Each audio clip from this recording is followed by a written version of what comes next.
Hey, I've fought for years to make the distinction in people's mind between Aikido and sports. People still think and refer to Aikido as a sport. It isn't.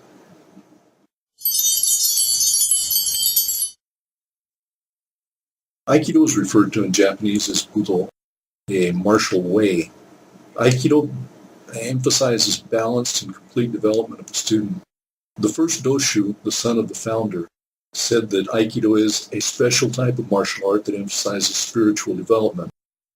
While there are Aikido organizations that host tournaments, the founder emphasized that the art has nothing to do with competition and instead leads to cooperation and pacification of the attacker. While there are Aikido organizations that host tournaments, the founder emphasized that the art has nothing to do with competition and instead leads to cooperation and the pacification or transformation of the attacker. As far as physical activity, students of Aikido can verify that it can be a challenging physical activity.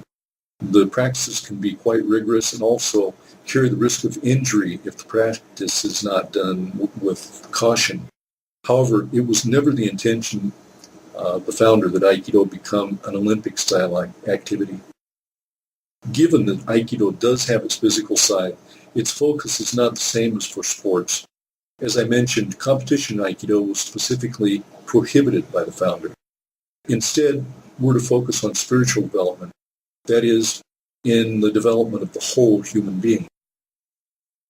And Aikidosha, that is, the person who practices Aikido, we don't depend on excessive force in order to win against an opponent. In this, Aikido differs from sports. Personally, I think that sports occupy a very important place in today's world. Nevertheless, Aikido goes beyond the reach of sport. Aikido takes into account the whole human being to a very advanced degree. It, that is to say, Aikido, also does not subscribe to the idea of winning in the sense of a sport or when applied to a, quote, real situation. Aikido always promotes the idea of reintegrating an out-of-control person into harmony by means of exercising the Aikidosha's own self-control. We'll talk about what would you do if somebody wants to injure, kill, rob, etc. you at another time. Sports can't do the same thing that Aikido does. Aikido creates a link between physical activity and the values and techniques of the samurai. Let me know what you think. Ciao for now.